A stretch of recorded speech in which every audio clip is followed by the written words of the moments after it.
Terima kasih kepada Ibu Kepala Sekolah yang sudah memberikan waktu untuk saya.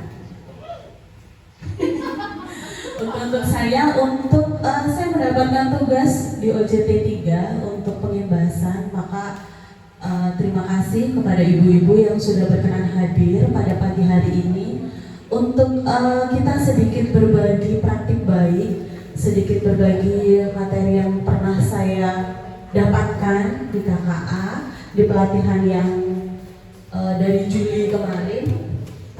Nanti jika ada beberapa pertanyaan atau beberapa yang kurang jelas bisa ditanyakan. Selamat pagi ibu-ibu. Apa kabar hari ini? Luar biasa. Terima kasih atas kehadirannya. Ibu, sebelum kita memulai materi pada pagi hari ini, kita nyanyi dulu deh. Kalau lagu kebangsaan ya ibu-ibu ya. Masih ini ya Bu ya. Oke. Kita nyanyi ya, coba kita. Saya kasih contohnya supaya Bapak Ibu ingat dulu. Jumbera reka, arena majeng jeng. 2 kali. Jumbera reka, arena majeng jeng. Majeng jeng he merekete he merekete he. 2 kali ya. Majeng jeng he merekete he merekete he. Guru hebat, siapa yang punya? 2 Natar punya. 2 kali. Guru hebat, siapa yang punya? 2 Natar punya. Belajarnya coding dan juga KA. Belajarnya coding dan juga KA. Bisa dong. Banyak semangat supaya membara. 1, 2, 3. Jumbera reka, arena majeng jeng. Semangat. Jumbera reka, arena majeng jeng. Majeng jeng he merekete he merekete. Semangat. Majeng jeng he merekete he merekete. Ayo. Guru hebat, siapa yang punya? 2 Natal punya. Sekali lagi. Guru hebat, siapa yang punya? 2 Natal punya. Belajarnya coding dan juga KA. Sekali lagi. Belajarnya coding dan juga KA. Terima kasih teman-teman. Dan panas ya, tadi. Putri ketawa. Oke, kita mulai. Coding dan kecerdasan artifisial. Kalau kita sering mendengar AI itulah. Kalau AI itu kan bahasa Inggris ya, artificial intelligence. Kalau kecerdasan artifisial itu sudah dipatenkan di KBBI, maka kita diminta untuk membiasakan, Pak Menteri bilang untuk membiasakan memakai kecerdasan artifisial, bukan AI lagi. Karena AI itu bukan bahasa kita, kecerdasan artifisialnya udah masuk KBBI, maka ini udah resmi menjadi bahasa Indonesia. Selanjutnya, kenapa sih kok coding dan KA ini harus dipelajari? Apalagi untuk anak-anak SD. Anak SD bisa ngapain sih? Memang dia bisa pemrograman pakai Delphi, pakai Python, pakai PHP, pakai apa lagi, VB dan seterusnya. Jika Bapak Ibu browsing bahasa pemrograman, itu banyak sekali bahasa pemrograman yang akan muncul yang biasanya digunakan oleh anak-anak informatika gitu.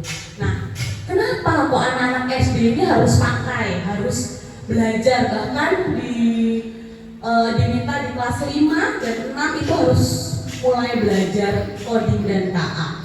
Nah, latar belakang yang melatar belakangi hal tersebut adalah yang pertama, dunia saat ini bergerak cepat menuju era digital dan otomatisasi. Segala sesuatunya serba otomatis gitu.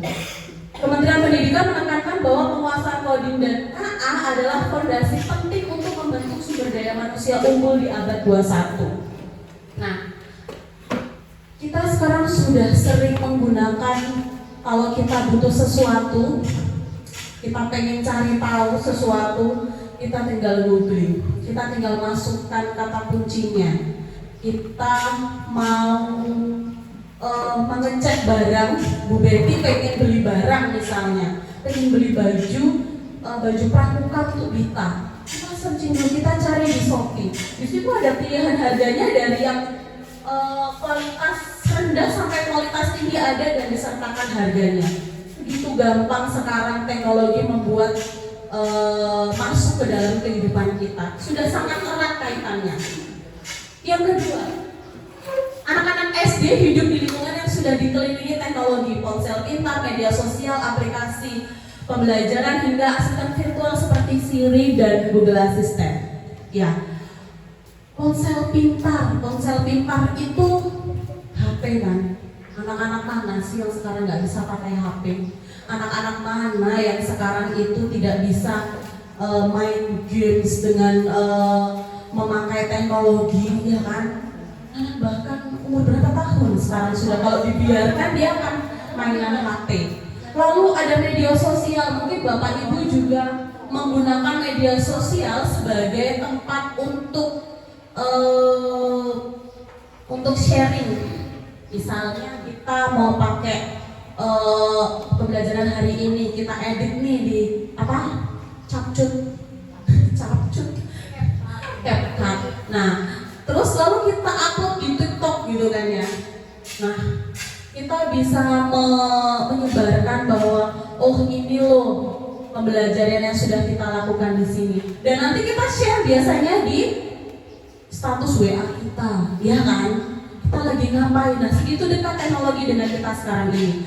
Lalu ada Siri dan Google Assistant. Nah, oke Google, tolong carikan gambar kaktus. Oke Google, apalagi? Tolong. Oh iya benar, iya. Banyak hal yang dari yang baik sampai yang tidak baik ada di situ, iya kan? Benar. Oleh karena itu pengenalan coding dan KA sejak dini membantu mereka tidak hanya menjadi pengguna teknologi, tetapi juga pencipta dan pengendali teknologi. Nah, kita selama ini market ya ibu-ibu ya, kita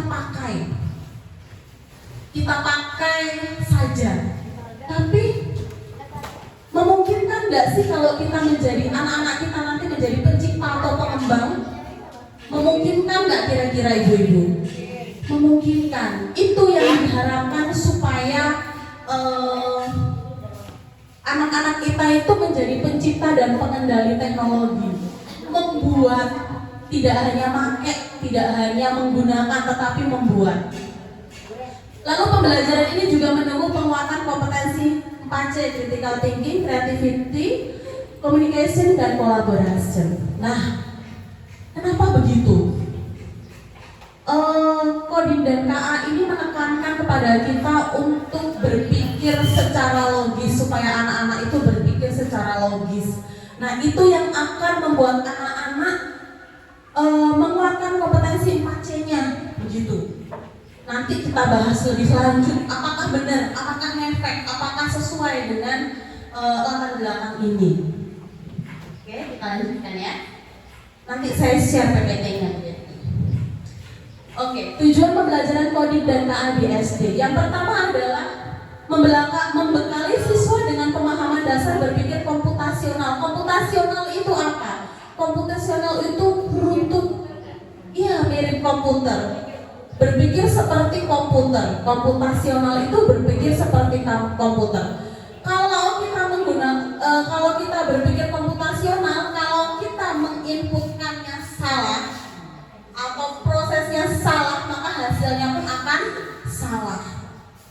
kemarin kita sempat membahas sedikit tentang itu.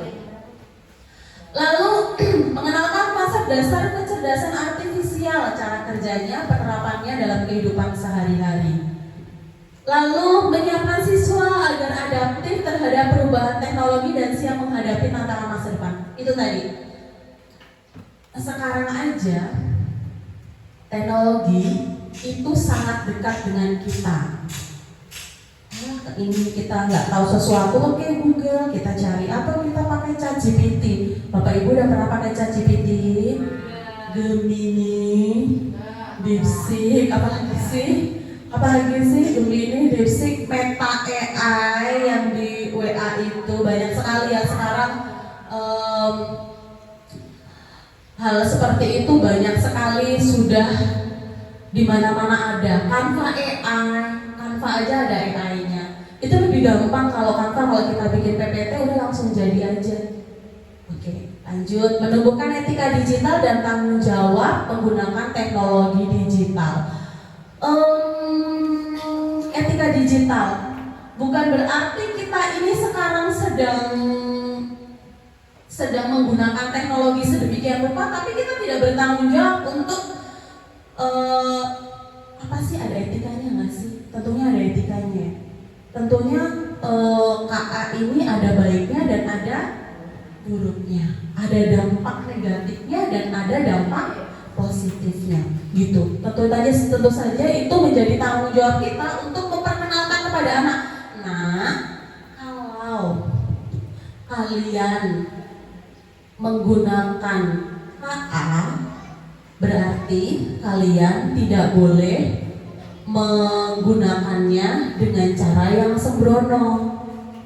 Kalian harus bertanggung jawab dengan apa yang sudah kalian lakukan. Kalian harus menggunakannya dengan hal-hal yang baik. Nah, hal-hal yang baik nanti kita bahas untuk etika dan etika KA. Manfaatnya apa? Kelihatan nggak sih? Kelihatan nggak tulisannya? Nggak kelihatan. Kelihatan ya. Oke. Nggak kelihatan ya. Oke. Manfaat coding dan KA: meningkatkan kemampuan berpikir logis dan kreatif. Siswa belajar memecah masalah menjadi langkah-langkah kecil atau dekomposisi dan mencari solusi. Nah, kalau Bapak Ibu kemarin melihat saya nge-share kegiatan amplop anak-anak, kemarin saya share 100 berapa lembar itu. Nah, itu bisa menjadikan anak-anak itu berpikir dekomposisi. Jadi melakukannya step by step, ya kan? Sedikit demi sedikit. Kemarin waktu kita belajar Blockly juga begitu. Dari yang level 1 berarti mudah ya, level 2 dan seterusnya. Sampai kemarin Bu Falda level 20 ya Bu Falda? 10 aja ya. Oh ya, levelnya cuma sampai 10.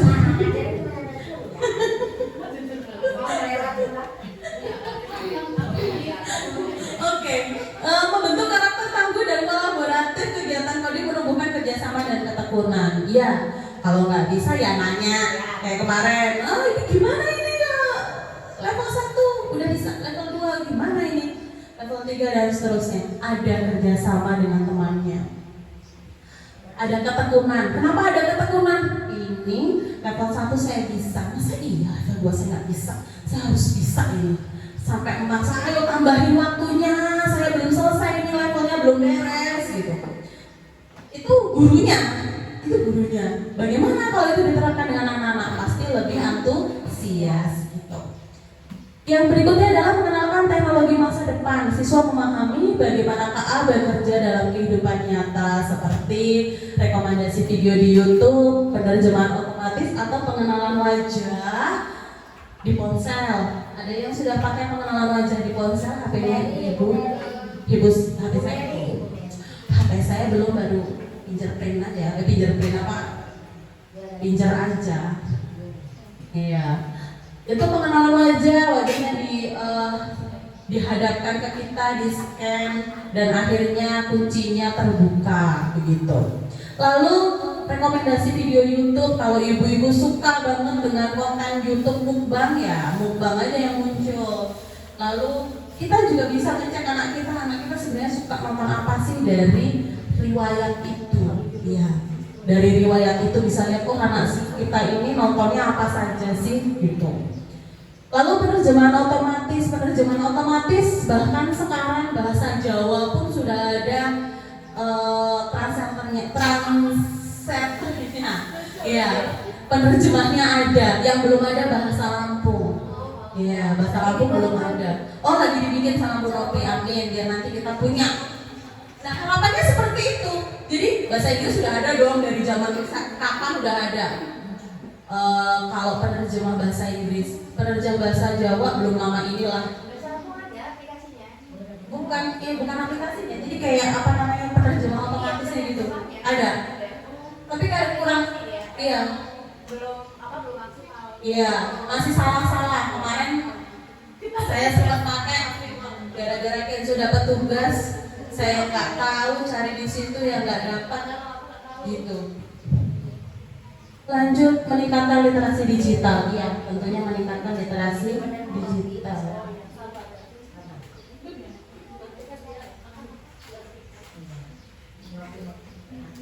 Apa itu coding? Coding itu instruksi, perintah yang bisa dalam bahasa pemrograman agar komputer bisa menjalankan tugas tertentu. Coding itu menulis instruksi. Jadi coding itu perintah yang dimasukkan ke dalam komputer agar komputer itu menjalankan tugas sesuai dengan mau kita, gitu. Lalu kecerdasan artifisial. Apa itu kecerdasan artifisial? Kecerdasan artifisial atau artificial intelligence adalah cabang ilmu komputer yang berfokus pada penciptaan sistem atau mesin yang mampu meniru kemampuan kognitif manusia. Mesin yang mampu meniru kemampuan kognitif manusia. Ini termasuk kemampuan belajar dari data, mengenali pola, memahami bahasa, dan membuat keputusan. Tentunya itu berdasarkan data yang kita inputkan, yang kita codingkan itu tadi. Kalau kemarin kita belajar Blockly, bloknya itu yang kita seret ke sebelah kanan, dari sebelah kiri ke sebelah kanan, itu yang membuat program kita berjalan kalau kita klik jalankan program. Nah, yang dimaksud coding adalah instruksi perintah yang bloknya kita geser ke kanan itu. Nah, kalau kita pakai PHP, Python dan seterusnya itu kita ngetik manual, dan itu titik komanya kalau komanya salah satu ya nggak jalan. Ya beruntungnya ada Blockly, ada Stretch dan seterusnya itu tinggal kita geser saja itu blok codingnya, memudahkan karena memang itu untuk anak-anak SD. Selanjutnya sejarah singkat, kita mau nonton sebentar. Sejarah singkat KA.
Ada yang connect Bluetooth.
Apakah sebuah mesin bisa meniru cara berpikir manusia?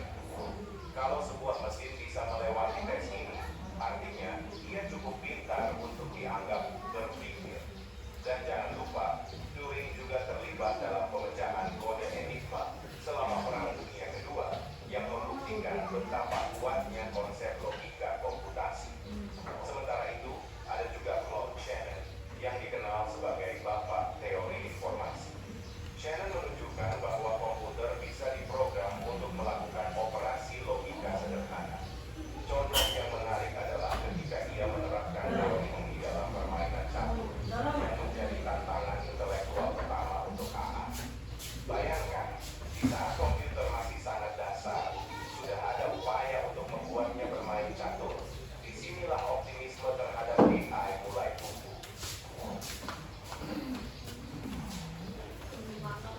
Tahun 1956 bisa dibilang sebagai tahun kelahiran resmi kecerdasan buatan. Diadakanlah konferensi Dartmouth, sebuah pertemuan yang kemudian menjadi sangat legendaris di kalangan ilmuwan komputer. Dalam konferensi ini, John McCarthy memperkenalkan istilah artificial intelligence dan optimisme mulai meroket. Para ilmuwan pada saat itu berpikir, hey, mungkin saja dalam beberapa tahun lagi kita bisa membuat mesin yang secanggih otak manusia. McCarthy bahkan mengembangkan bahasa pemrograman khusus untuk AI bernama LSP, yang akhirnya menjadi standar penelitian AI selama beberapa dekade. Konferensi Dartmouth ini sangat penting karena dari sinilah dimulai berbagai proyek ambisius untuk membuat sistem yang bisa memahami bahasa manusia, membuktikan teorema matematika, dan banyak lagi. Optimisme mereka mungkin sedikit berlebihan, tapi tanpa mimpi besar ini, kita mungkin tidak akan mencapai kemajuan AI seperti sekarang.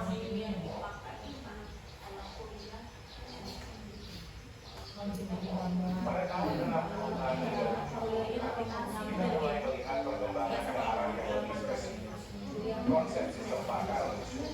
Ini adalah program yang dirancang untuk melakukan tugas-tugas spesifik yang biasanya memerlukan pengetahuan ahli. Contohnya ada pada shaping robot. Robot pertama yang disebutkan tulisan sendiri. Shaping mampu membuat bentuk dari tangan dan bahkan mengatur langkah-langkah. Dan siapa sangka, di tahun 1966, seorang ilmuwan bernama Joseph Weizenbaum menciptakan program bernama ELIZA. ELIZA dirancang untuk berinteraksi, layaknya interaktif, dan meniru percakapan. Signal bakal chatbot yang dilakukan sekali. Menariknya ELIZA bahkan bisa berbicara tentang perasaan seseorang, meski sebenarnya dia hanya mengulang atau memodifikasi kalimat yang diberikan. Meski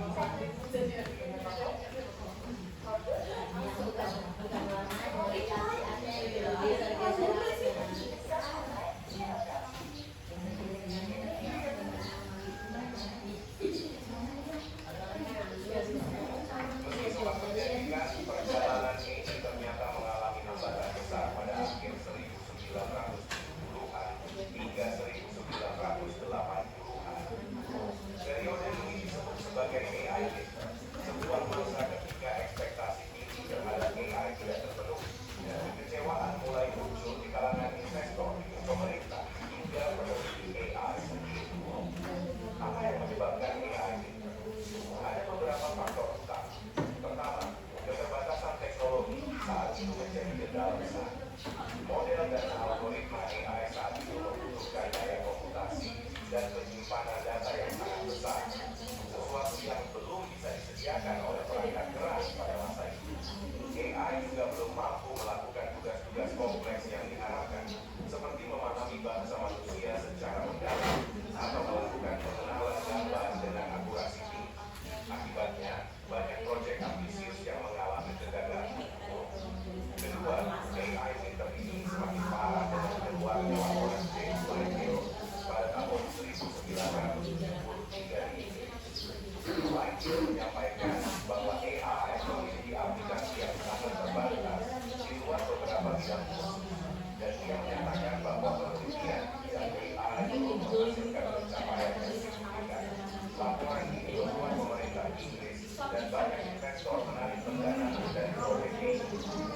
Hal yang serupa terjadi di Amerika Serikat, di mana Departemen Pertahanan data yang sebelumnya menjadi salah satu pendukung utama penelitian AI juga menurunkan investasi. Dampaknya, banyak laboratorium riset AI yang terpaksa tutup dan banyak ilmuwan AI yang terpaksa meninggalkan bidang ini atau mengalihkan fokus ke bidang lain. AI winter ini berlangsung selama hampir 2 dekade dan meskipun ada perkembangan kecil, AI kehilangan banyak dukungan dan minat dari industri serta akademisi. Menariknya, meski AI winter merupakan masa yang sulit, periode ini juga menjadi pelajaran penting bagi perkembangan AI. Banyak peneliti mulai menyadari bahwa untuk mencapai hasil nyata, AI harus lebih fokus pada penerapan praktis dan meningkatkan teknik pembelajaran yang lebih realistis, seperti machine learning. Periode ini pada akhirnya mendorong AI menuju kebangkitan baru di tahun 1980-an dan 1990-an dengan pendekatan yang lebih terarah dan realistis.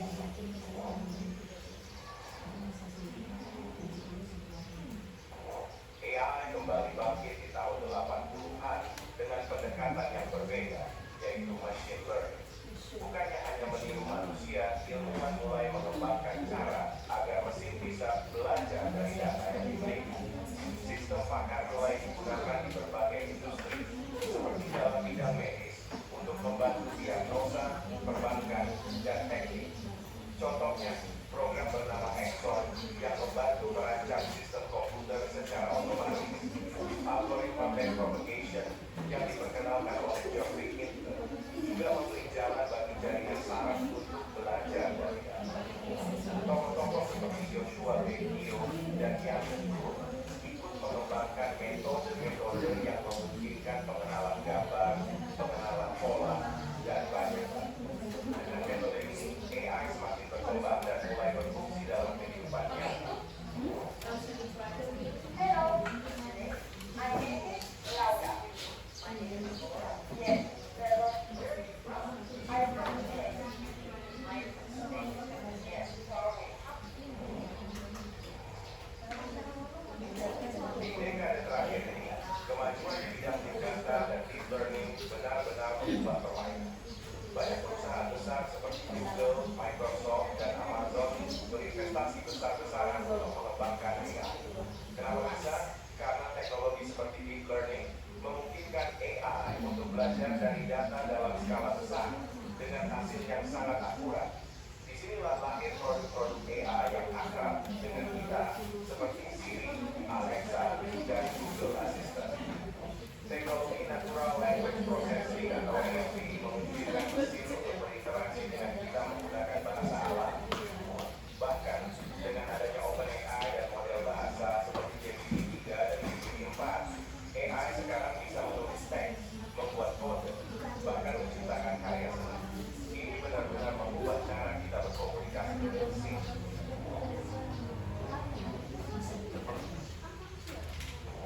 Dan sekarang, mari kita lihat masa depan. AI membuka peluang yang sangat besar, namun juga menimbulkan berbagai tantangan.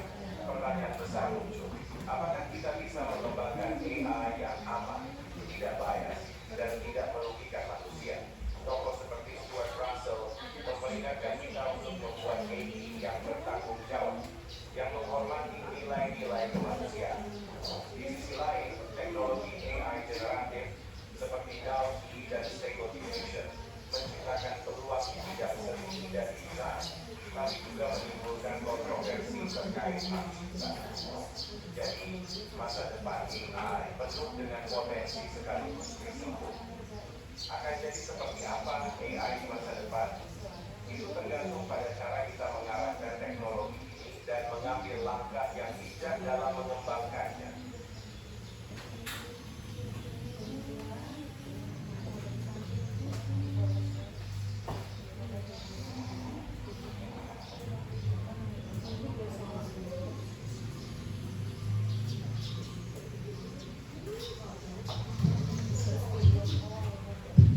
Setelah kita tadi melihat video sejarah singkat kecerdasan artifisial itu dimulai dari tahun 1956 sampai berkembang di sekarang. Memang berkembang pesatnya itu akhir-akhir ini.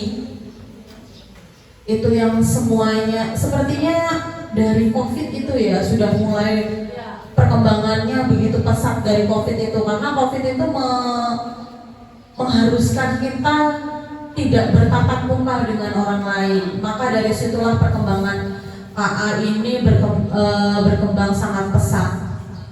Nah, tadi di video tadi juga memberikan kita gambaran masa depan, bagaimana KA nanti, tantangan dan hambatan, peluangnya bagaimana, apakah itu akan berbahaya atau tidak berbahaya atau hanya menguntungkan, itu tergantung dari kita pemakai dan itu tergantung kepada generasi anak didik kita. Bagaimana KA itu nanti dapat berkembang baik atau tidak, maka kita harus tekankan juga etika dan tanggung jawab KA itu sendiri.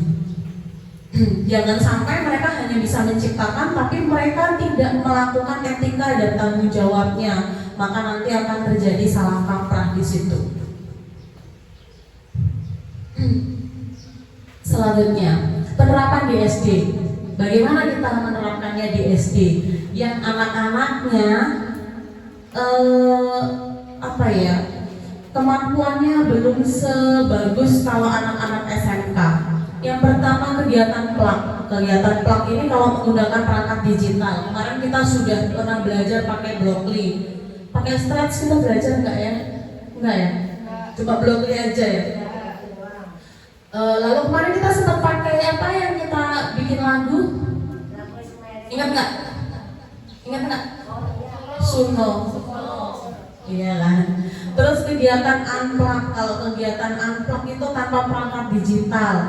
Nah ini justru malah bisa dilakukan dari TK pun sudah bisa. Kalau mereka sudah mulai membuat ada gambar, nanti di bagian nomor 1 itu diwarnai biru, bagian berikutnya diwarnai nomor 2 itu diwarnai kuning, itu sudah termasuk coding. Itu sudah termasuk di kegiatan unplug. Kalau kita nggak menggunakan plug dan unplug, maka plug sakit gitu.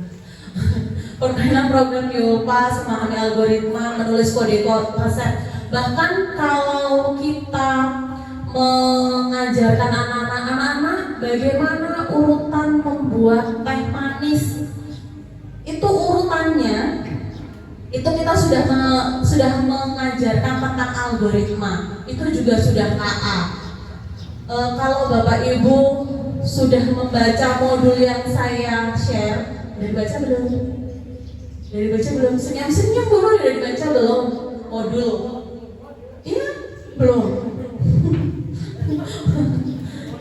Menuliskan kode. Misalkan kita bikin bagaimana cara membuat teh manis.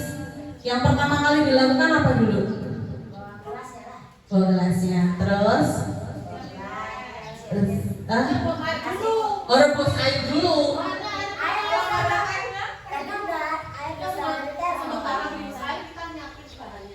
Oh, rebus air dulu. Oh, pakai dispenser air. Sombong. Ya, tentunya kita siapkan dulu air panasnya. Kalau ternyata tiba-tiba belum ada air panasnya, kita kasih teh sama gulanya. Kalau itu urutannya terbalik, maka juga aneh kan? Iya. Urutannya rebus air dulu, taruhlah rebus air dulu. Entah itu pakai kompor kan, pakai dispenser air kan, tapi rebus air dulu ya. Iya, cetekin dulu. Pokoknya rebus air dulu. Masukkan gula, lalu masukkan tehnya pakai tergantung lagi tehnya teh celup apa teh tubruk kan?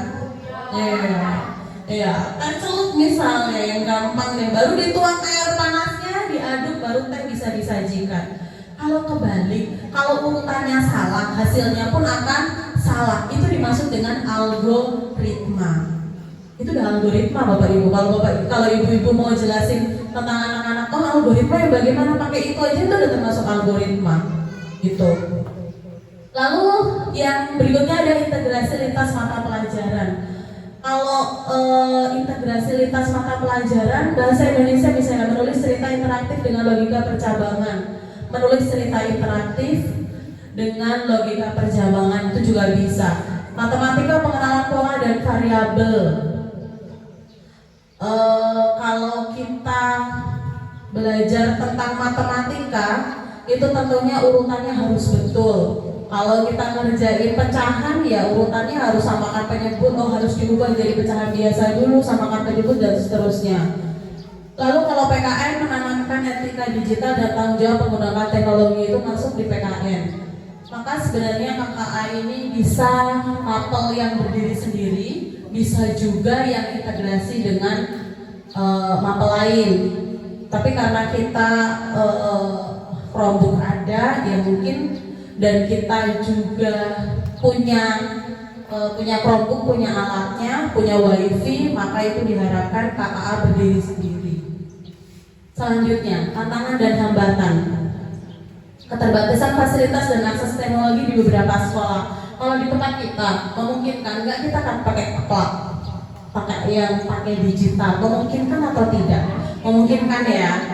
Walaupun kita belum punya ruang lab, tapi kita bisa gotong itu Chromebooknya ke kelas, gitu kan? Kurangnya tenaga pendidik yang memahami coding dan KA. Nah, maka itulah bagaimana kita bekerja sama dan kita saling tanya ini gimana. Nah, itu ada kerjasama di situ untuk menghargai itu. Bias dan kesalahan data dalam penggunaan kata KA, misalnya hasil tidak akurat. Resiko etika dan keamanan data seperti plagiarisme, hoax, dan pelanggaran privasi. Ketimpangan akses teknologi antar daerah maju dan tertinggal. Itu tantangan dan hambatan yang mungkin terjadi di sekolah. Lalu penerapan kecerdasan buatan. Penerapannya ada di mana saja. Ada di kesehatan, keuangan, transportasi. Penerapan kecerdasan artifisial ini yang paling gampang diterapkan adalah pekerjaan yang dilakukan berulang-ulang. Contohnya apa ya? Kasir misalnya, itu nantinya akan tergerus dengan perkembangan zaman. Penjaga tol dulu masih pakai orang ya, sekarang udah tinggal di tap aja. Ya, apalagi yang kira-kira nanti yang nantinya kayaknya kok akan hilang. Pertamina, iya, kita sekarang udah mulai pakai sendiri ya. Ada beberapa pom bensin yang kita melayani diri sendiri, beli melayani diri sendiri. Kalau menurut ibu-ibu, guru kira-kira akan tergantikan tidak? Guru kira-kira tergantikan atau tidak? Guru kira-kira tergantikan tidak? Tidak bisa. Kenapa, Bu Sri?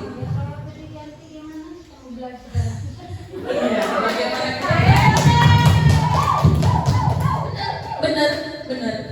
Guru tergantikan atau tidak? Tidak. Kenapa? Karena bagaimana kita akan mendidik murid-murid. Kita tidak hanya memberi ilmu kepada anak-anak, tetapi kita juga mendidik. Menanamkan karakter, mendidik. Kemajuan untuk yang lainnya. Iya, karena KA tadi tidak punya perasaan, tidak bisa cara mendidik. Mungkin sesuai perkembangan zaman dia akan akurat, tapi akurat, tapi dia tidak akan punya perasaan. Misalnya kalau anak ada murid yang gundah gulana, pacaran putus, apakah KA bisa menyelesaikan itu untuk memberikan pendekatan secara emosional? Enggak. Tapi kita sebagai guru bisa, kenapa nak? Ada apa? Kita bisa ngasih wejangan, kita bisa ngasih nasihat dengan ekspresi kita, dengan emosi kita. Kalau KA tidak bisa. Tapi kemarin ada beberapa negara yang mewacanakan bahwa KA akan menggantikan guru. Tapi kalau untuk menggantikan guru, balik lagi, karakternya bagaimana, karena kita itu menanamkan karakter, kita itu mendidik anak-anak, bukan hanya memberi ilmu tapi mendidik. Penerapan KA itu ada di mana aja, membantu dokter untuk mendiagnosis penyakit lebih cepat dan akurat dengan menganalisis data medis dan citra. Ya, dalam bidang kesehatan KA sudah membantu untuk mendiagnosis. Keuangan bagaimana? KA menganalisis pola transaksi untuk mendeteksi aktivitas yang mencurigakan dan mencegah penipuan. Kemarin beberapa waktu yang lalu sering ada apa yang di bank itu tiba-tiba rekening kita diblokir, kayak diretas gitu kan ya, diretas lalu rekening kita dibekukan. Ada ya kemarin berita seperti itu, 3 bulan tidak ada transaksi dibekukan. Apa kalau ada transaksi lebih dari berapa juta, berapa puluh juta lalu dibekukan? Itu adalah pekerjaan KA. Dia akan mendeteksi secara cepat, oh ini ada dana masuk mencurigakan, oh ini 3 bulan ada data 3 bulan tidak digunakan maka dibekukan, ya kan? Itu kerjaan KA. Nggak mungkin itu manusia orang tiba-tiba lihat satu persatu sampai matanya melotot, enggak, itu pekerjaan KA. Dia otomatis ngeblokir rekening. Lalu transportasi, mobil yang dapat bergerak tanpa pengemudi menggunakan KA untuk memahami dan menginterpretasi data dari sensor dan kamera di sekitar mobil. Mobil Tesla itu nah. Tapi Tesla di Indonesia belum bisa dipakai karena lalu lintasnya ruwet, sensornya tidak bisa melihat. Tiba-tiba ya dia lagi jalan, tiba-tiba mobilnya langsung, nah nggak bisa, ini gitu. Dia nggak bisa mendeteksi hal yang tiba-tiba gitu. Ya, oh di depan itu belok kiri, ternyata orangnya belok kanan. Nah, nggak bisa mendeteksi itu. Segitunya loh. Ada lampu lalu lintas merah, abas saya. Tesla-nya nggak bisa mendeteksi itu, makanya. Iya. Contohnya seperti itu, maka Tesla belum bisa dipakai di Indonesia. Selanjutnya, manfaat KA memungkinkan otomatisasi berbagai tugas yang sebelumnya memerlukan tenaga manusia, pemrosesan data, pengambilan keputusan dan layanan pelanggan. Nah itu kayak layanan pelanggan itu tadi yang nantinya akan terjadi otomatisasi. Lalu pengambilan keputusan berbasis data, menganalisis data dalam jumlah besar dan memberikan wawasan akurat untuk pengambilan keputusan. Selanjutnya, tantangan dan resiko. Yang pertama ada etika bias algoritma. KA dapat mencerminkan bias yang ada dalam data yang digunakan untuk melatih. Jika data yang digunakan memiliki bias, hasil dari KA juga akan bias. Itu tadi kalau inputannya salah, outputnya juga akan salah. Pengangguran akibat otomatisasi, kita tadi sudah bahas tentang penjaga tol, SPBU dan seterusnya. Keamanan dan privasi data. KA memerlukan data dalam jumlah besar untuk belajar dan membuat keputusan. KA itu untuk mendeteksi bahwa gambar itu adalah gambar apel, itu dibutuhkan sampai ribuan gambar untuk mendeteksi secara akurat bahwa itu apel.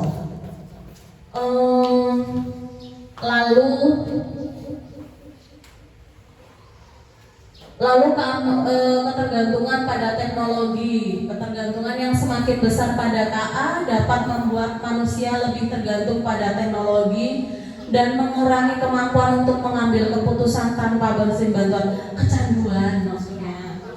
Iya, maksudnya kecanduan gadget, kecanduan teknologi, males pikir.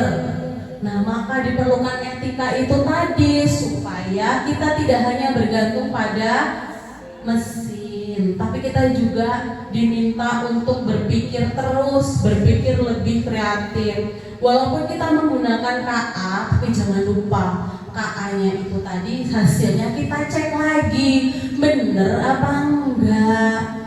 Ya kalau enggak ya dibenerin, kita yang tahu kondisinya.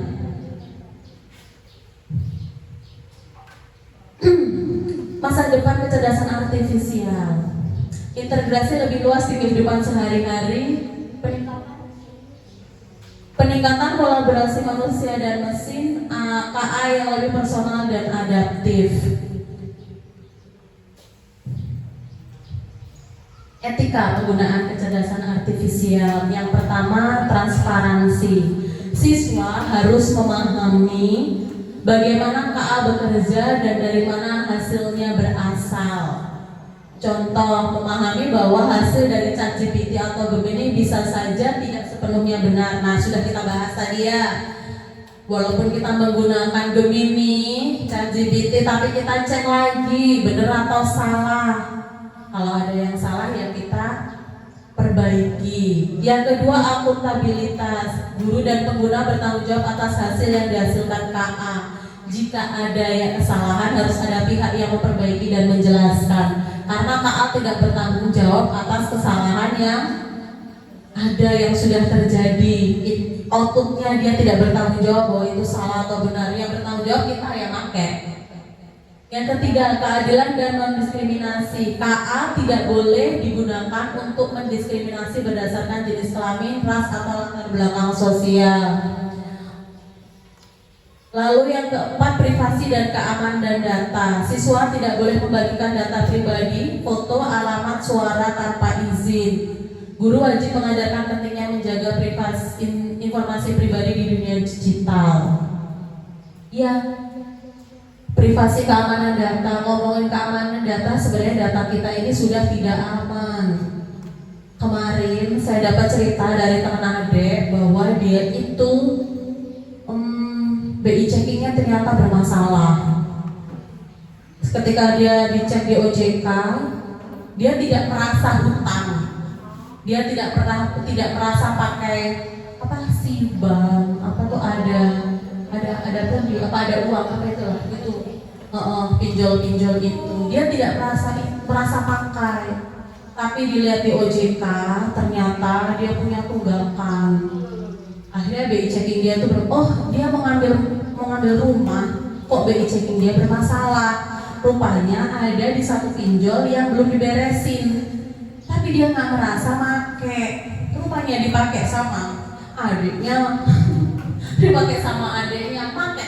Ya karena kita itu keluarga ya, KTP kita taruh aja lah. Rupanya itu dia pakai. Sedangkan sama adik itu ada kemiripan kan biasanya.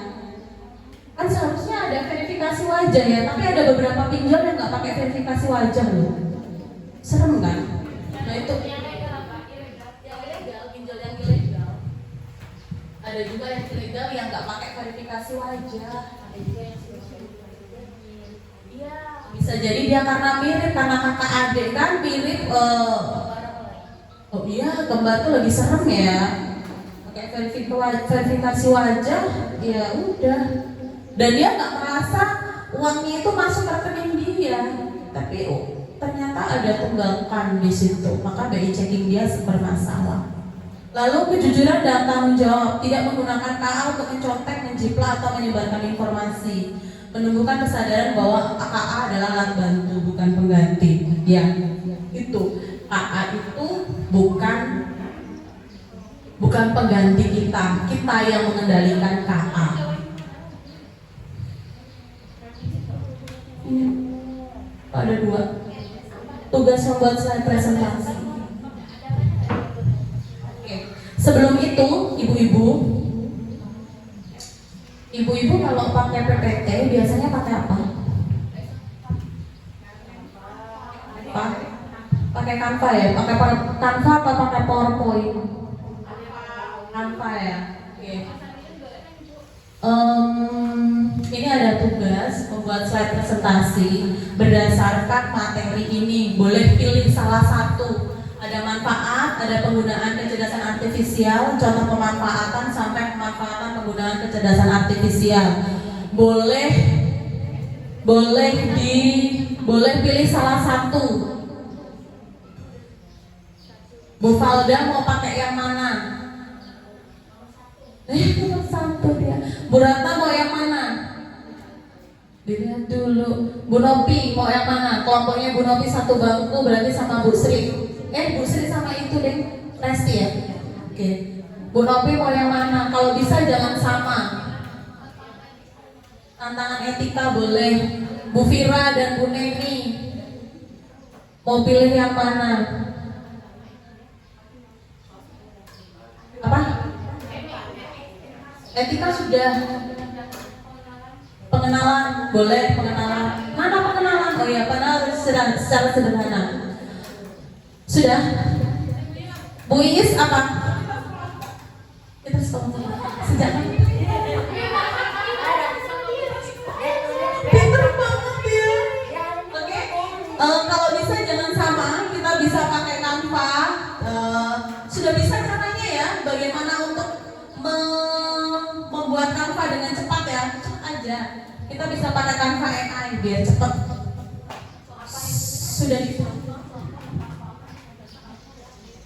Aku share di grup aja kali ya. Nomor 13, pemanfaatan penggunaan kecerdasan artifisial. Boleh. Tadi pengenalan tadi Bu Neni kayaknya. Kan? Bu Fira apa Bu Fira? Oh sama Fira. Bu Konit apa? Sama Bu Nuri. Pengertian mana pengertiannya? Di lo.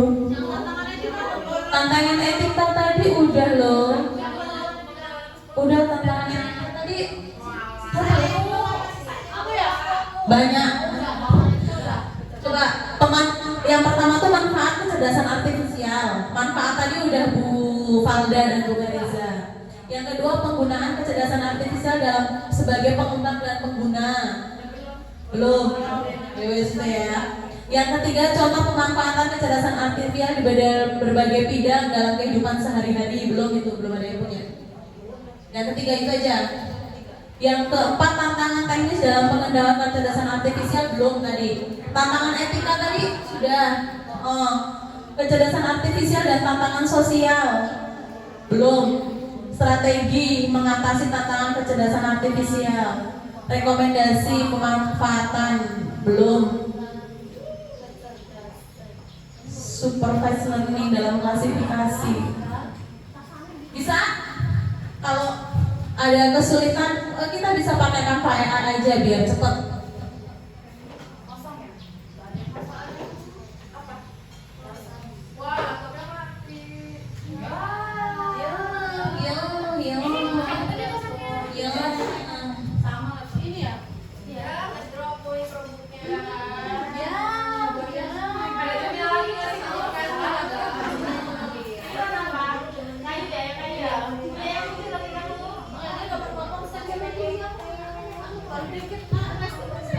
Kalau nanti Bu Neni dan Bu Nuri menjelaskan tentang cara bikin RPP apa ini kita nanti mau ngoreksi RPP yang sudah ada. Ngoreksi ya Bu ya? Oke, kalau kita nanti ngoreksi ini kita bikin ininya deh PPT-nya. Bikin PPT yang cepat. Ini kemarin saya bikin cuma berapa menit? Cuma nunggu ini aja. Ini manfaat kemarin. Bisa ditambahkan dengan yang lain. Ya ini aku cuma contoh saja. Itu boleh. Keren kan? Iya dong. Bisa kita selipkan gambar, bisa. Share aja ya itu materinya ya, biar kelihatan jelas, terpampang nyata.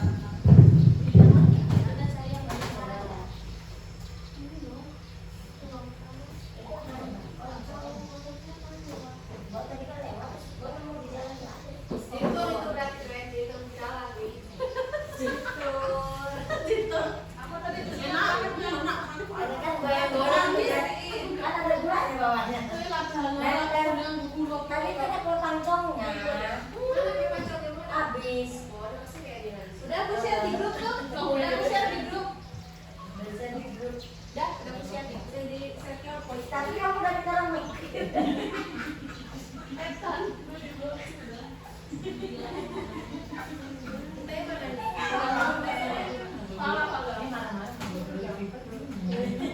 Gimana? Bisa? Belum.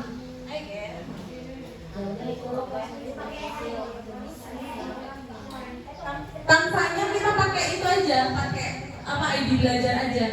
Ya. Biar apa? Premium dan premium. Yang pertama kita masukin, kita sebagai guru kelas berapa dulu mengajar KA ya, kita deskripsikan dulu di sini. Nah gini, masukin di KAE-nya itu kita deskripsikan dulu kita siapa. Kita guru kelas 5 atau kelas 6 dulu. Setelah itu kita mau mengajarkan KKA dengan materi apa itu tadi. Lalu masukkan modul 4. Itu kan ada tambahkan file ya, itu masukkan modul 4 yang sudah pernah saya share, ada nggak?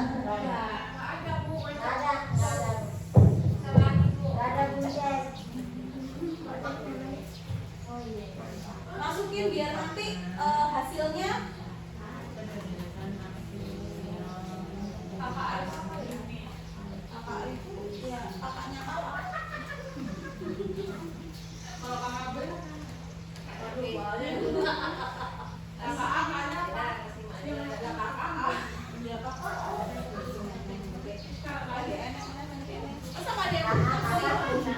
masuk itu dulu lah, deskripsinya mau. Deskripsinya. Saya baru kelas 5. Terus kita cek ini di bos bisa untuk Anda loh, semangat banget loh. Bisa copy, presentation, educational, digital. Apa sih? Apa sih ini? Itu masih jiwa digital. Oktober, karena apa ya? Oktober. Deskripsikan dia, kita guru kelas berapa, lalu pengen mengajarkan apa, ya kan? Mengajarkan materi ini kayak kakak. Lalu materi yang kita pilih tadi apa? Ya apa tadi? Ya tadi itu udah aku share di grup, kan udah pilih satu-satu. Kan ada itu connect di laptop. Beres.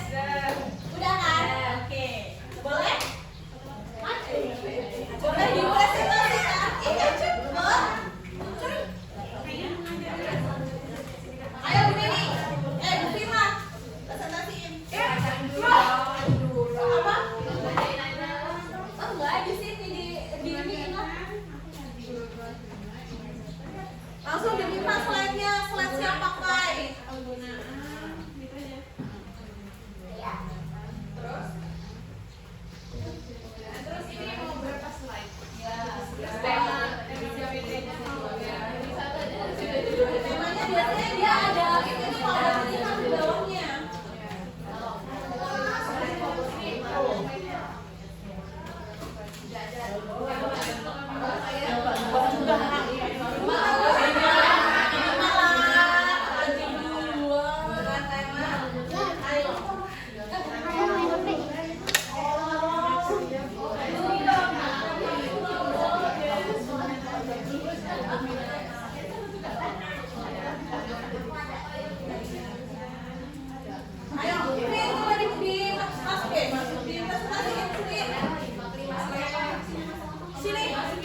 Gimana ini pakai HP?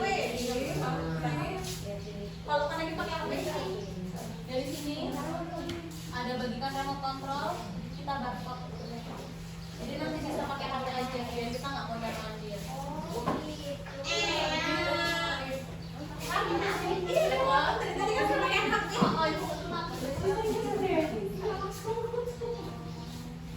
biar kelihatan pintar, Padahal biasa aja.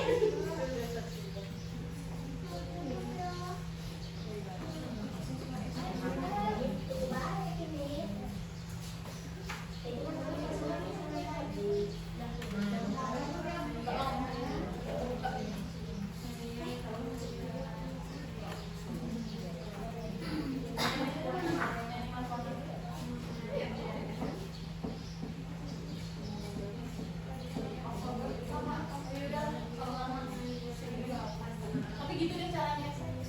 Harusnya kalau nggak lama.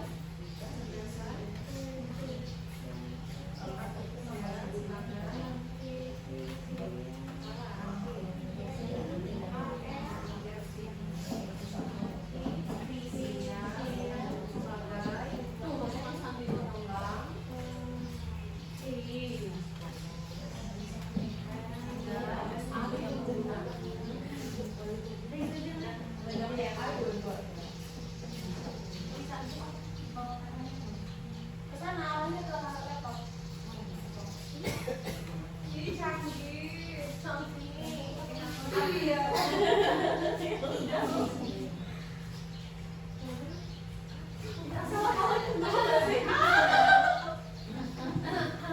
Itu loh, Mi.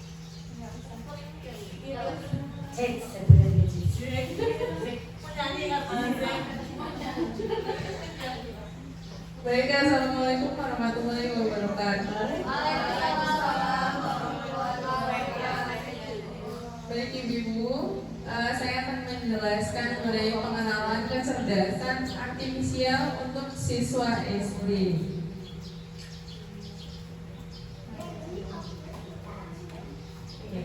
Pertama kita ingin mengetahui terlebih dahulu apa itu kecerdasan artifisial. Kecerdasan artifisial adalah kemampuan komputer untuk belajar dan membantu. Ini seperti memiliki teman pintar yang ada di perangkat kita dan siap membantu kapan saja. Mari kita pelajari lebih lanjut tentang kecerdasan artifisial. Yang pertama itu ada teman pintar atau AI. Membantu kita dengan banyak hal sehari-hari, menjadikan hidup lebih mudah. Kemudian ada gadget canggih, pembelajaran mandiri. Jadi AI dapat belajar dari pengalaman untuk memberikan hasil yang lebih baik di setiap kita ingin mencari sesuatu. Oke. Kemudian di sini kita akan mempelajari contoh-contoh dan mengetahui manfaatnya. Kecerdasan artifisial itu kemampuan komputer untuk mempelajari dan membantu kita. Contohnya itu, contoh kita akan melihat bagaimana AI ada di sekitar kita sehari-hari. Manfaatnya itu melakukan pekerjaan lebih cepat dan efisien. Oke, contoh yang pertama yaitu asisten smartphone, teman pintar yang membantu kita dengan berbagai tugas harian dan menjawab pertanyaan. Pertama itu dari mendengarkan suara, asisten smartphone bisa mengerti suara kita dan menjawab pertanyaan.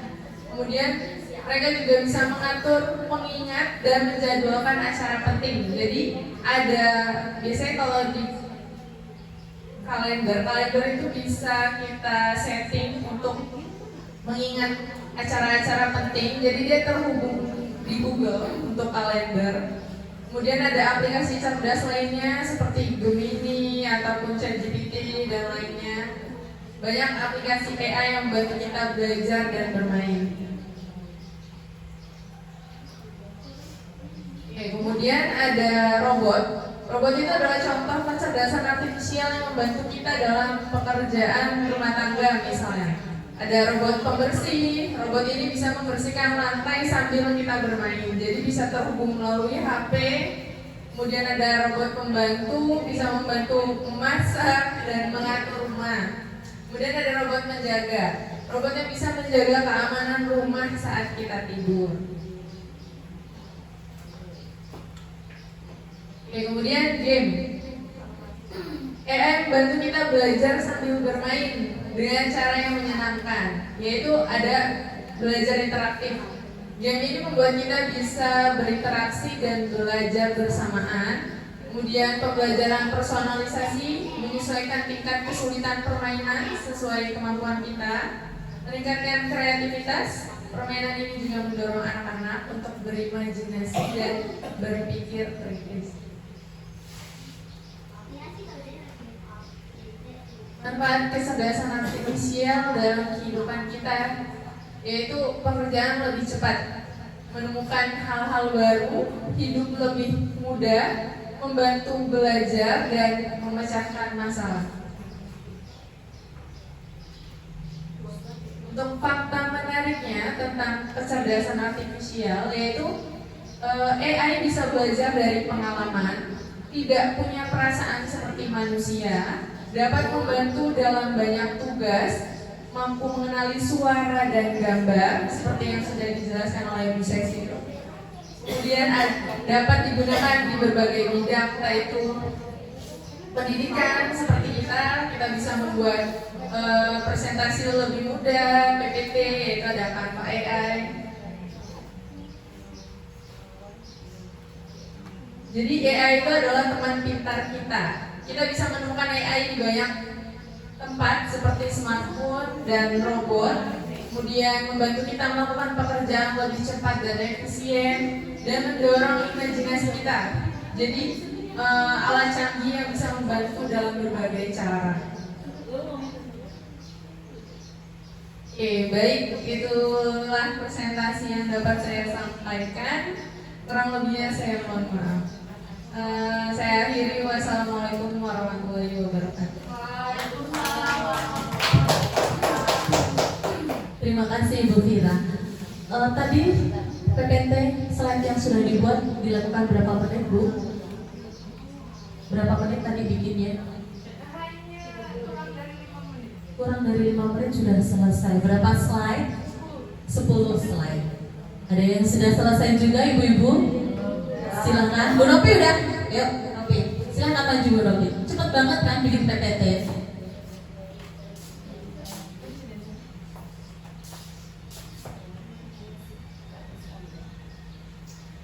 Bu Nopi tadi apa ini materinya?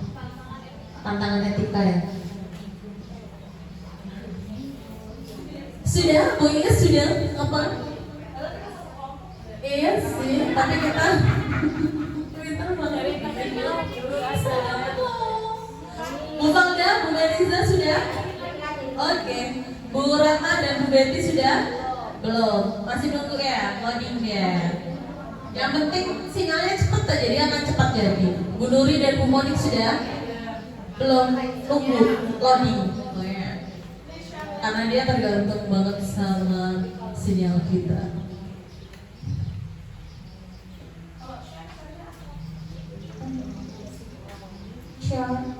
Ini ya Pak linknya. Silakan Bu Sofi.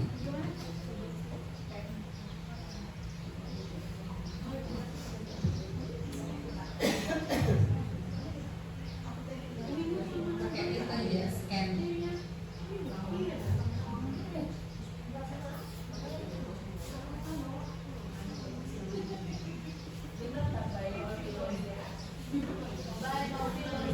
Darwan Yuningsi.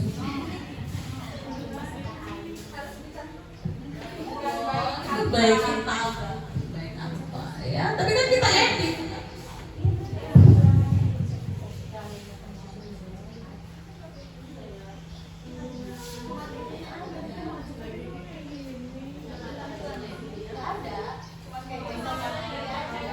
Geser berikutnya dan selanjutnya dan sebelumnya aja.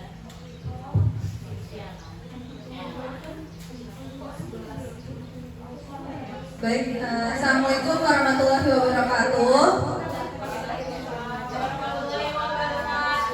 Selamat pagi selamat pagi ibu-ibu sekalian. Baik, di sini saya akan mempresentasikan mengenai tantangan etika kecerdasan artifisial. Ini ada bayi saya dan ibu ini.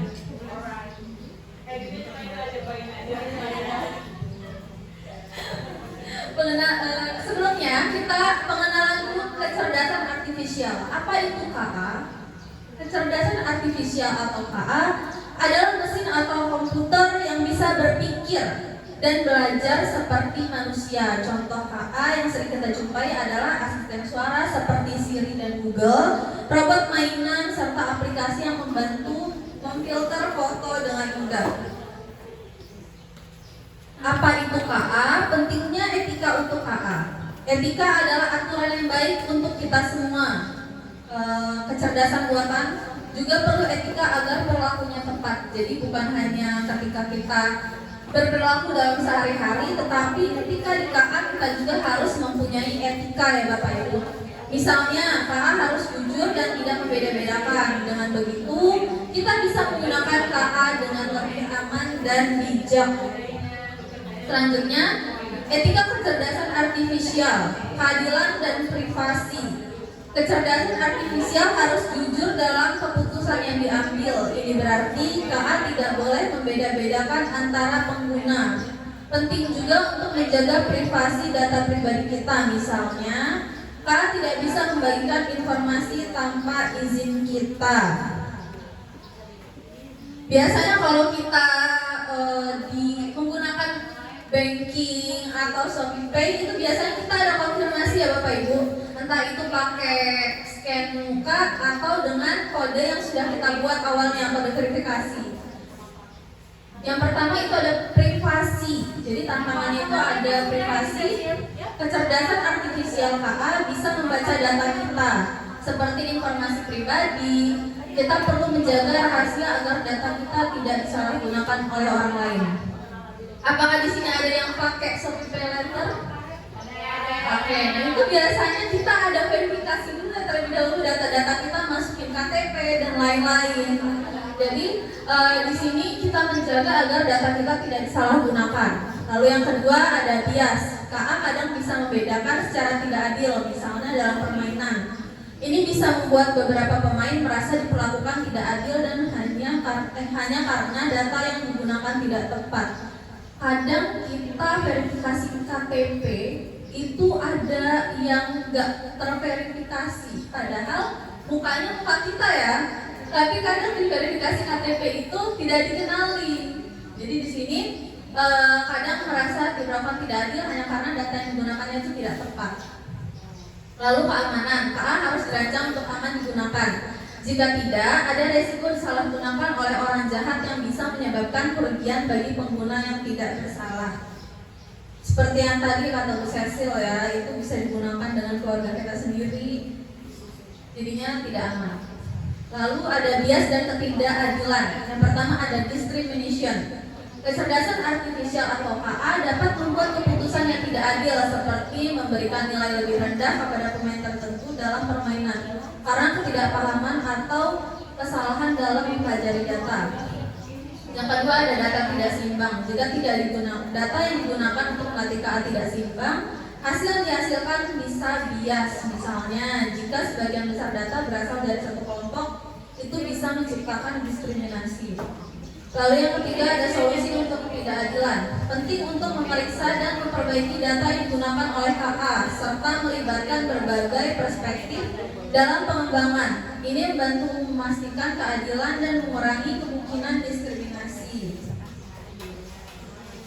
Keamanan kecerdasan artifisial. 1. Data aman. Kecerdasan artifisial harus menjaga data pribadi kita agar tidak jatuh ke tangan orang yang salah, sehingga kita bisa merasa tenang serta menggunakan teknologi. Yang kedua, perlindungan jaringan. KA perlu dilindungi dari serangan jahat oleh hacker yang ingin merusak atau mencuri informasi, menjaga keamanan dan kenyamanan kita saat berinteraksi dengan perangkat.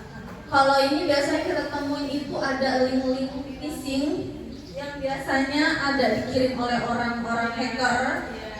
Entah itu berbentuk link Shopee atau link lainnya. Itu kalau misalnya kita asal klik, biasanya data kita bisa otomatis masuk di hacker tersebut. Itulah yang menjadi tantangan KA sebenarnya, karena itu bisa lebih mudah orang-orang untuk mengambil data-data pribadi kita.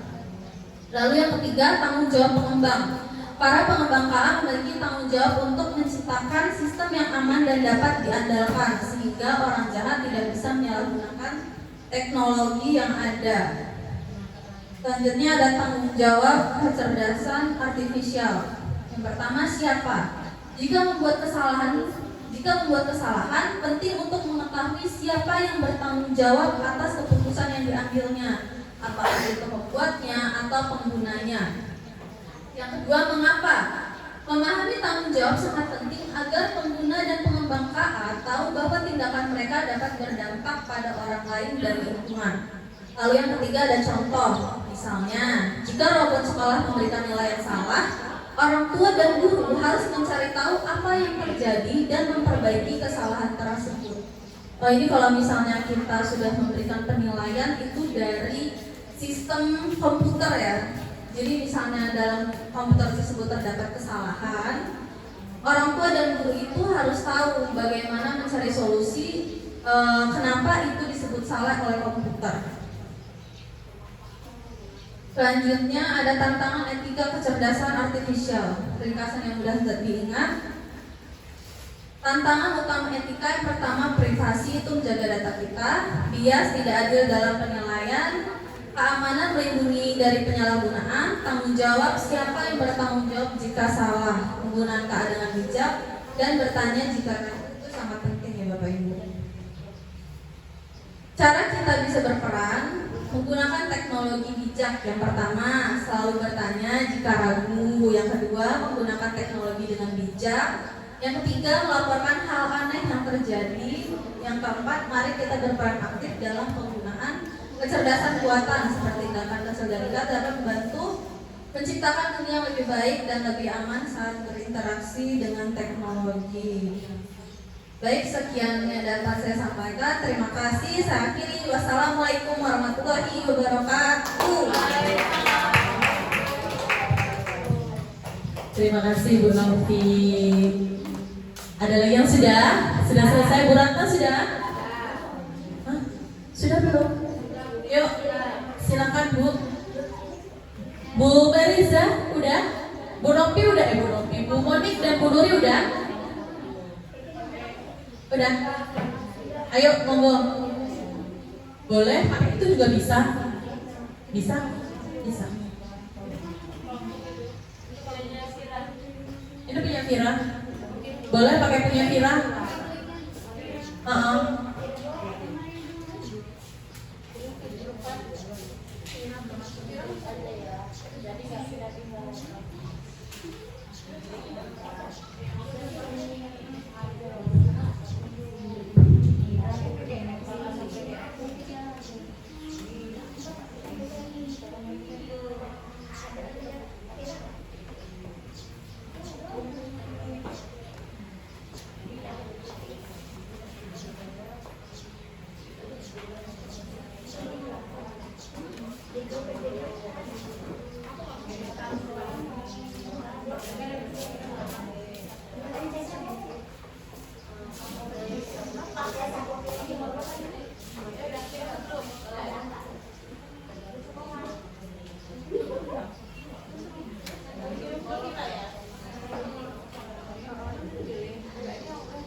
MBG.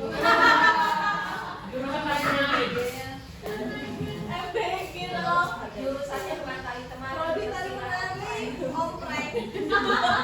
Oprek. Tidak oprek bukan kalian. Oh itu kan Itu Prodi. oprek.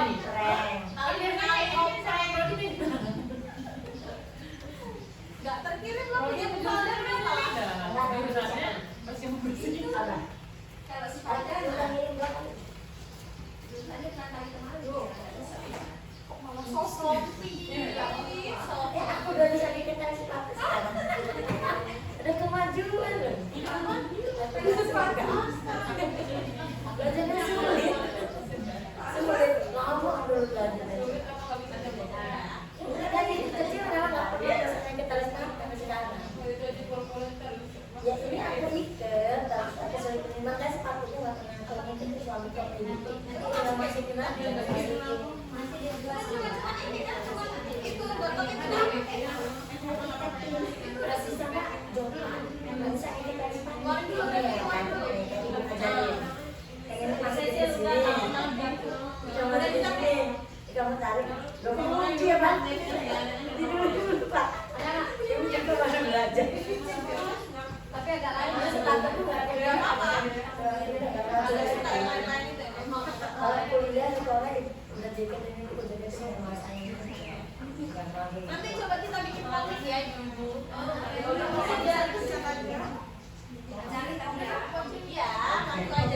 Baik, assalamualaikum warahmatullahi wabarakatuh. Saya berdiri di sini untuk mempresentasikan hasil tugas saya di judul paling terakhir, yaitu pemanfaatan penggunaan kecerdasan artifisial. Hilang. Oke. Nah, pengantar kecerdasan artifisial.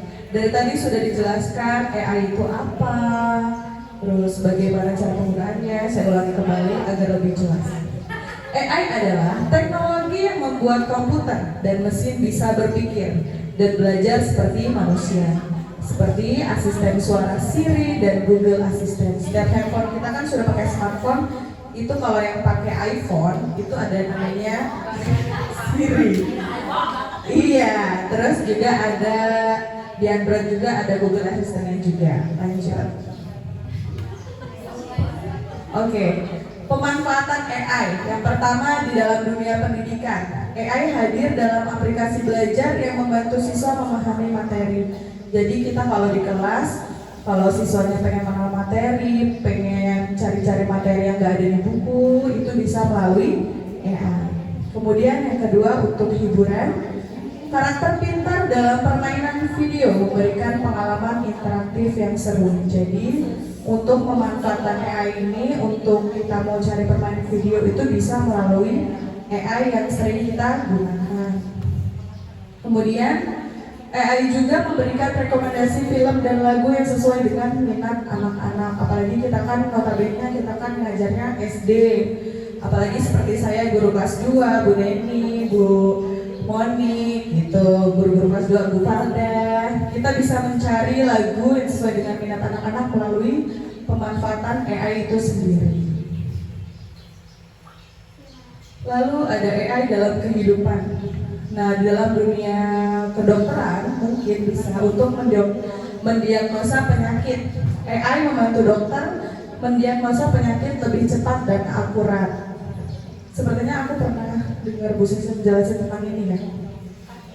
Tadi? Oh iya. Lanjut untuk mobil otomatis itu seperti punya papa saya yang ada autopilotnya gitu. Itu untuk memberikan bantuan navigasi yang aman. Jadi kita duduk di belakang nggak ada yang nyetir, itu punya papa. Gitu. Terus ada keamanan dalam transportasi. AI meningkatkan keselamatan di jalan dengan teknologi canggih dan pemantauan. Semoga nanti di masa yang akan datang kendaraan-kendaraan kita itu dibekali dengan kecerdasan AI yang seperti ini, karena banyak teman-teman saya yang belum bisa memahami sen kanan dan sen kiri. Lalu kalau mau masuk itu nggak bisa nengok dulu, kepalanya nggak bisa nengok, itu bahaya. diharapkan di masa yang akan datang ada lah yang seperti itu. Iya betul. Jadi kalau dia mau nikah juga nggak bisa jalan karena mau ada yang mau lewat. Gitu. Lanjut. Nah ini juga rumah pintar. Kalau rumah mami saya itu ada. Jadi ketika kita masuk kita oke Google hidupkan lampu. Hidup lampunya. Hidupkan AC. AC-nya hidup. Gitu. Orangnya mati. Itu keracunan. Nah, AI itu mengatur lampu dan suhu secara otomatis untuk kenyamanan. Jadi kalau kita belum tidur mungkin lebih terang. Terus nanti kata dilihat kita sudah waktunya jam untuk tidur mungkin lebih redup seperti itu. Kemudian ada untuk di dunia pertanian, AI juga membantu meningkatkan hasil panen dengan teknologi cerdas. Ini saya belum coba karena nggak punya sawah. Ya, makanya saya mau beli sawah dulu. Open donasi di bawah ini nanti ada ya, buat beli sawah.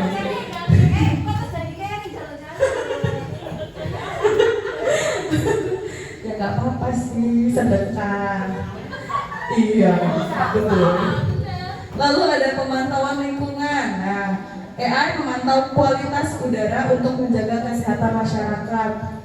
Sekarang kan kita sering sakit, flu, batuk, berbulan-bulan gak sembuh-sembuh ya. Semoga nanti ada AI yang bisa untuk memantau lingkungan, memantau kualitas udara dan menjaga kesehatan masyarakat seperti kita yang jompo ini. Gitu. Nah, manfaat kecerdasan artifisial itu apa sih? Kecerdasan artifisial itu untuk mempermudah pekerjaan manusia, membantu menyelesaikan tugas lebih cepat. Seperti tadi kita membuat PPT cepat banget, nggak sampai 2 menit udah jadi. Kemudian mendorong inovasi teknologi yang membawa kita ke masa depan yang lebih baik. Seperti itu. Lanjut Bu Fira. Nah, terima kasih atas perhatiannya. Saya ingin wassalamualaikum warahmatullahi wabarakatuh. Tepuk tangannya. Dia harus banget dikasih tepuk tangan. Maklum ibu-ibu. Begitulah dia. Oke, terima kasih Bu Iis. Bagus sekali presentasinya. Semoga besok punya sawah. Amin. Selanjutnya siapa Bu? Kok jadi dia operatornya ya? Apa? Ini Bu Ratna kayaknya ya. Tadi yang udah share siapa sih Bu Ratna ya?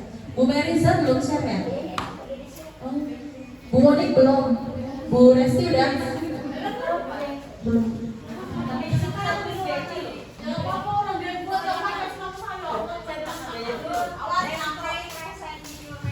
Assalamualaikum warahmatullahi wabarakatuh.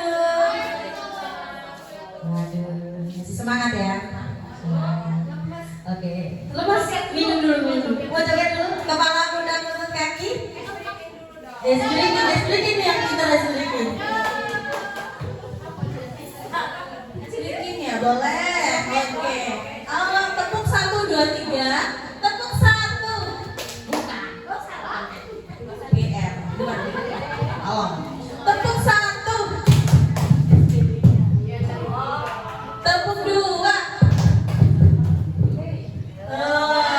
Tepuk 3. Oke. Kalau tepuk 3. Tepuk 1, 2, 3. Tepuk 1, 2, 3. Tepuk 2. Tepuk 1, 2, 3.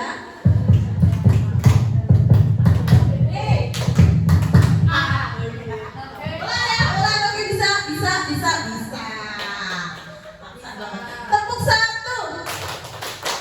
Tepuk 2. Tepuk 3.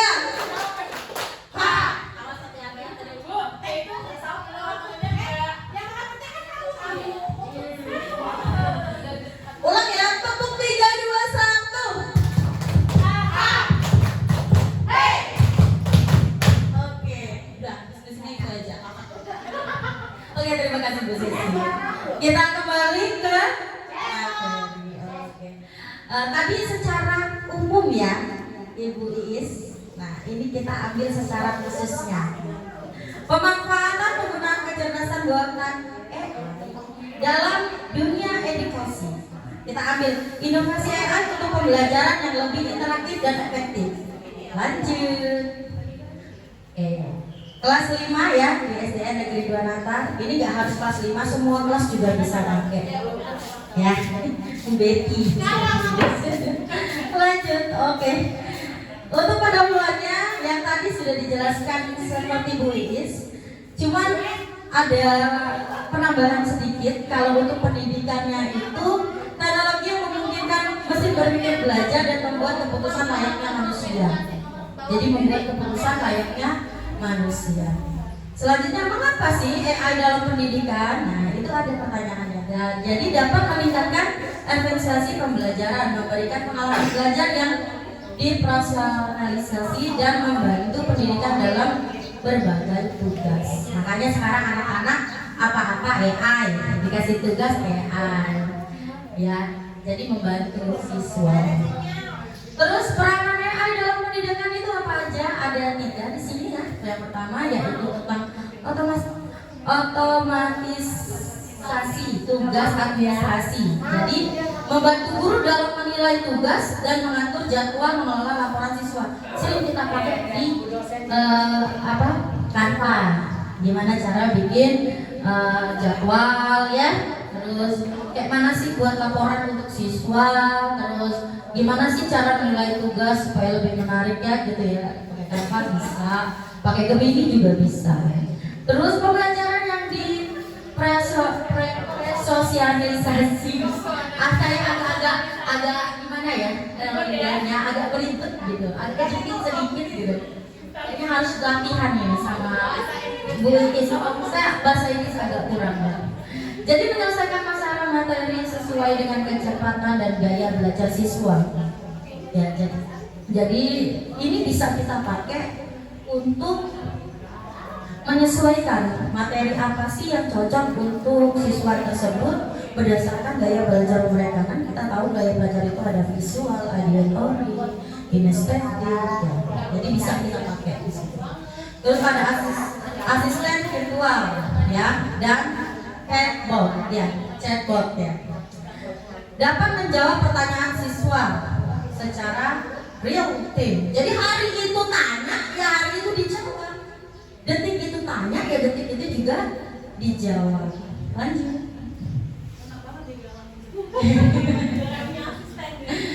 Contoh AI dalam pembelajaran ini yaitu tadi. Dalam pembelajaran kalian bisa menerapkan yaitu e-learning berbasis AI. Sistem pembelajaran daring yang menyesuaikan kurikulum sesuai dengan perkembangan siswa. Jadi bisa pakai e-learning. Apa aja sih? Bisa menyesuaikan yang kurikulumnya apa. Terus pengembangannya bagaimana untuk siswanya. Terus aplikasi deteksi kesulitan belajar. Kita bisa menganalisis data siswa untuk mengidentifikasi kesulitan akademik mereka itu seperti apa. Ya. Selanjutnya ada AI dalam evaluasi dan penilaian. Nah, tadi kita sudah lihat. Nah, sekarang kita analisis nih performa siswanya secara otomatis. Kita bisa dapat memberikan umpan balik secara instan. Bisa kita cari cluenya kalau berikan umpan balik dari pertanyaan siswa seperti ini. Terus deteksi logaritma membantu mendeteksi kecurangan akademik. Kita bisa lihat itu siswa itu nyontek atau enggak, atau kita bisa lihat itu buatan dia sendiri atau pakai AI itu juga bisa. Pembuatan soal ujian otomatis. Nah, ini sering terutama saya juga sering menggunakannya. Kita bisa pakai ChatGPT, Gemini dan sebagainya. Hampir berapa persen lah saya sering menggunakannya. Terus untuk inklusivitas dalam pendidikan ada penerjemah untuk bahasa isyarat. Jadi membantu siswa dengan kebutuhan khusus. Terus ada text to speech dan speech to text. Jadi memudahkan siswa dengan disabilitas dalam memahami materi. Jadi nggak perlu kesulitan ya kalau siswa kita misalnya dia buta, kita bisa buat dia pakai audio. Ya jadi kan dia masih bisa dengar. Tapi kalau dia tuli atau kita pakai gerakan itu juga bisa pakai AI gitu ya. Tapi kalau yang itu saya belum pelajari. Kalau untuk disabilitas itu belum. Untuk disleksia, jadi membantu siswa dengan kesulitan membaca dan menulis.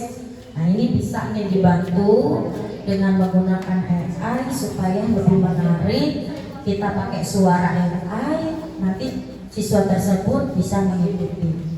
Selanjutnya, manfaat AI dalam dunia pendidikan. Nah ini yang manfaat khususnya yaitu meningkatkan keterlibatan siswa, membuat pembelajaran lebih menarik dan interaktif. Kalau kita pakai AI saat pembelajaran, siswa itu diikutkan dalam mengisi soal menggunakan AI, otomatis dia kan akan lebih ingin tahu ini gimana, terus kayak coding gitu ya. Nah, itu lebih membuat menarik dan interaktif.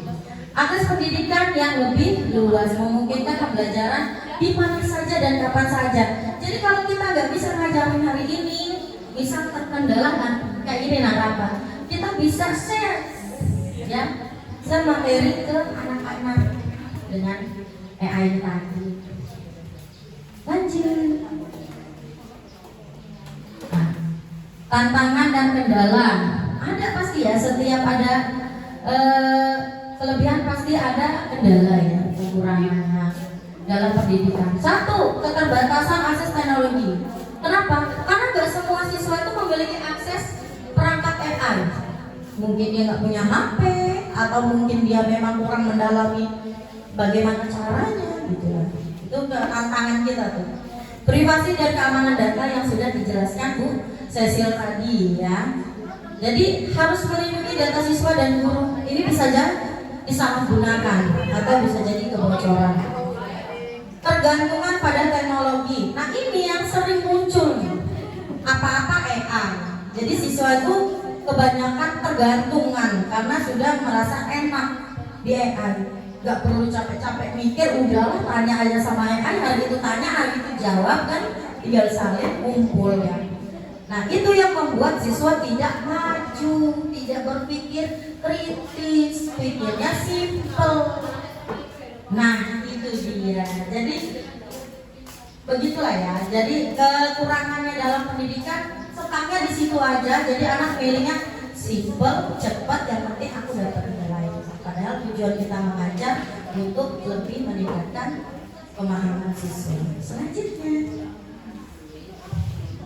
oke, masa depan AI dalam pendidikan ada 3 ya. 1, harapannya yaitu dalam pengembangan kurikulum dapat membantu menyusun materi ajar yang lebih ada. Nah itu sering yang pernah diajarkan sama Bu Resti waktu itu ya, gimana cara bikin modul dan simulasi dalam pembelajaran FN.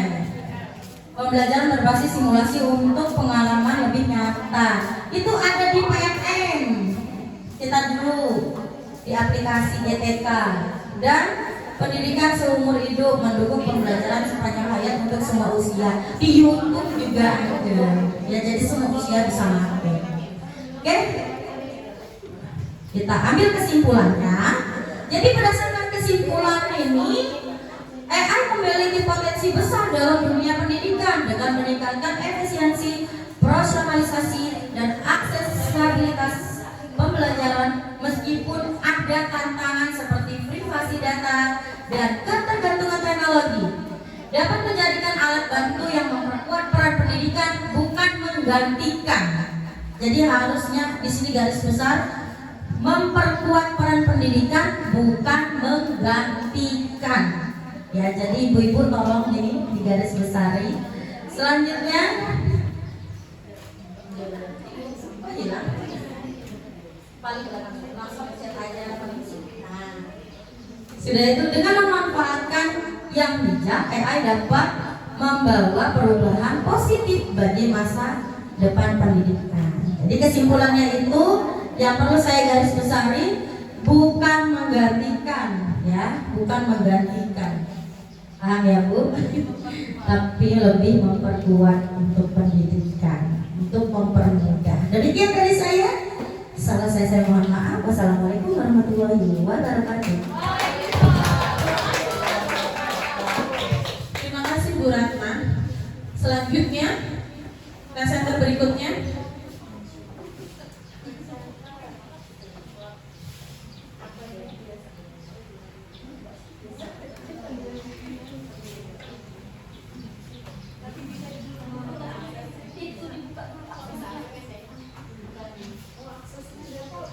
linknya dibuka.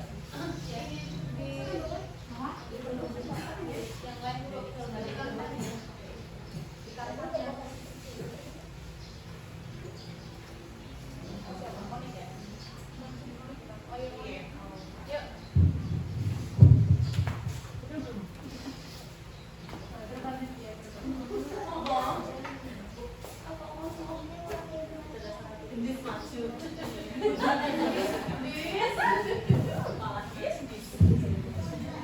Oke, selamat pagi ibu-ibu semuanya.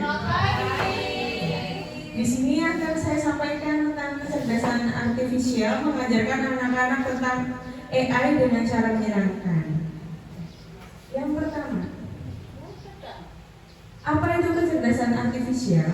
Kecerdasan artifisial adalah mesin yang bisa belajar dan membantu kita dalam kegiatan sehari-hari. Ini sudah langsung diterapkan tadi saya dengan Bu Nuris beserta guru-guru yang lainnya untuk disuruh Bu Sesi mencoba Canva AI, ya kan? Tapi tadi di awal mengalami kebingungan karena sinyal internetnya jelek. Jadi tadi kayak Vira hanya membutuhkan waktu kurang dari 5 menit, tapi kami hampir 5 menit karena sinyalnya jelek. Lanjutnya, sinyal juga mempengaruhi. Langsung, definisi kecerdasan artifisial, memahami AI sebagai mesin yang bisa belajar. Yang pertama, jadi mesin belajar. AI dapat belajar dari informasi. Bantuan sehari-hari, AI membantu kita dalam kegiatan. Contoh aplikasi asisten suara dan robot mainan, dan teman serta alat. AI adalah alat untuk berkembang bersama.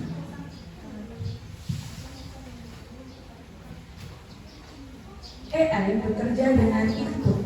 Input adalah informasi yang membantu AI belajar, seperti gambar, suara, dan tulisan yang kita berikan. Jadi, AI juga membutuhkan input yang kita buat.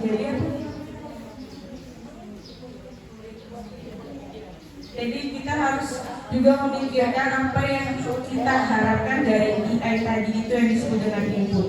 Tadi kan kita minta tolong buatkan materi bla bla bla bla dengan berjumlah berapa slide menggunakan bahasa Indonesia. Karena tadi kami tidak menggunakan yang keluar di Canva AI kami berbahasa Inggris. Jadi kan harus kita dua kali. Apalagi di depan belum ditampilin itu udah pusing nanti apa ini artinya kan? Udah belum mikir kedua kali gitu. Jadi harus dengan detail begitu.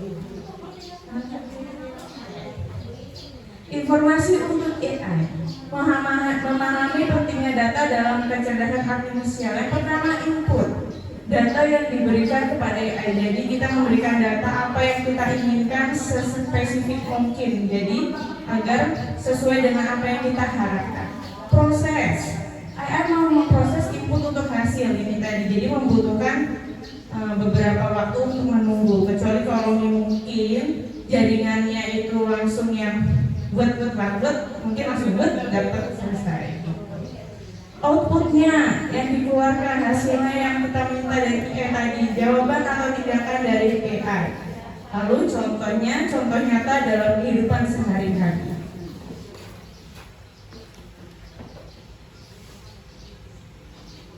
Aktivitas ringan depan